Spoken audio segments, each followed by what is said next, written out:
Before I get into the story, I want to say that this is part 2 of 3 parts. Part 1 was all about the upcoming technology. Part 2, this video, is all about the rules that will have to change in order to allow this technology on the road. Part 3 is all about the future I see with this technology. Now, let's continue the story.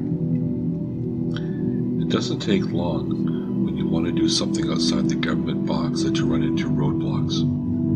All the testing of the driverless cars that are going on right now require special permission from various levels of government because technically cars aren't supposed to drive themselves, and the laws are set up to expect the driver to be in charge, in control, and responsible for the actions of the car. Long before we see driverless cars on the road, the government blame game needs to be worked out. Laws are for men and not for nature. Laws are the ways that people build a society from the top down. But that's not the only way you can govern. You can build a society from the ground up. Even lawless territories still have laws. Everyone has respect for each other when everyone else is carrying a gun. There are laws that govern the rules of the road. There are laws on what is allowed on the road. There are laws to deal with people that violate the laws. And most importantly, there are laws to decide who is responsible when no one else is responsible. And that's when driverless cars come in. You can't sue fate or God or karma, so someone else has to stand in their place. If someone dies or gets hurt in a driverless car, who's going to pay for that? Who's going to jail? Someone has been wronged, and you can't blame nature because nature doesn't care.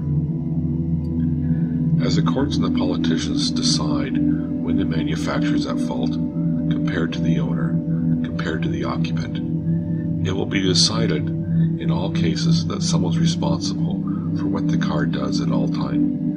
And this is going to affect how the technology rolls out. I expect this technology to be rolled out in stages as the car is allowed to do more and more things for the driver. We will not go from nothing to driverless in one shot. There might be hundreds of versions in between, and each of them will be tested.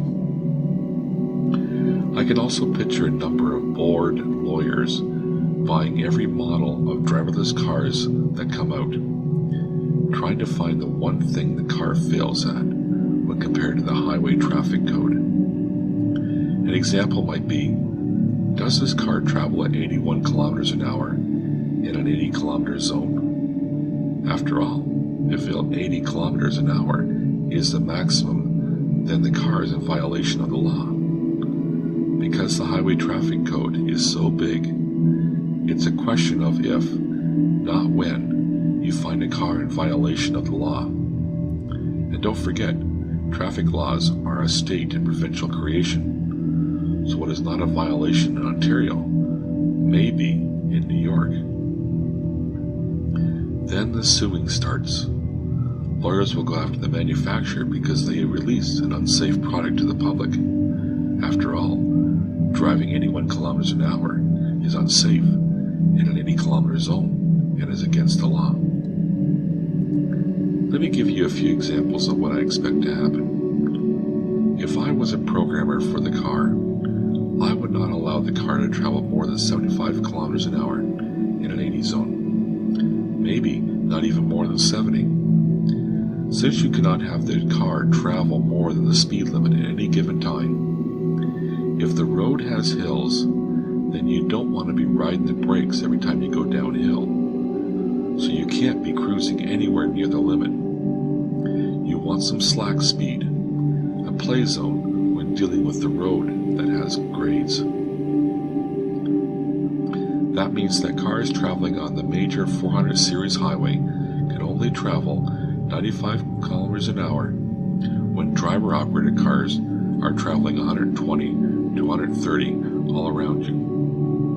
Your driverless car might be right, but it's got a big bullseye on the back end, waiting for another car to run into the back of it. Another example would be, first of all, I'm making these examples up, but I'm sure that I'm not that far off. Let's say that 100 years ago, a law was put in to say a car is not allowed to pass a bicycle unless the driver has a quarter-mile of straight road. That law, like so many others, are still in the books today, and programmers will program the car to follow the exact letter of the law to a T. Now the driverless car encounters someone on a bicycle on a hilly road. The car can't pass, as that is illegal. You can't do a U-turn, as that is also illegal. So it moves as fast as a bicycle can go. It can only pass once the road straightens out, or if you come across a driveway, so you can do a turnaround and take a different route. The third option is to call the police and have them temporarily remove the bicyclist from the road. I'm sure that's something the police would be excited to be relegated to. Yes, I know that these laws will be repealed, but remember that these laws will have to be removed at the state and provincial level, and there will be thousands of these laws, and every province and every state in the entire world will have to remove these laws one by one. No programmer will make any exception to the law at any time in any jurisdiction, because that is exactly what the lawyers are looking for. Laws are always added, but few are ever removed. At some point, stupid laws are meant to be broken or ignored, but you can't tell a computer that. It'll be entertaining to see the lawmakers having headaches because of all the fruits of their labor. Karma will be a bitch. And how are the laws going to be written during the transition from human-operated cars to driverless cars? It would seem to me that there would need to be driving rules for manually operating cars, and for partially driving cars, and for fully driverless cars.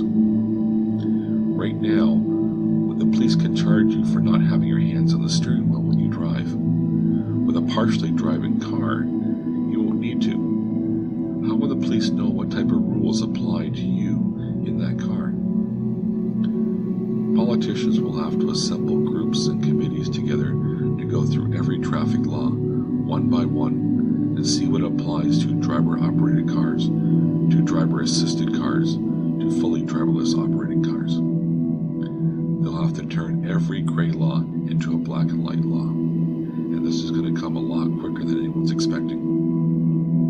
We're going to have to leave it here for the moment. Look for part 3 of this talk as we explore how it will affect society and the way we think, work, and live. But for now, I say goodbye, and may you have many happy thoughts until next time.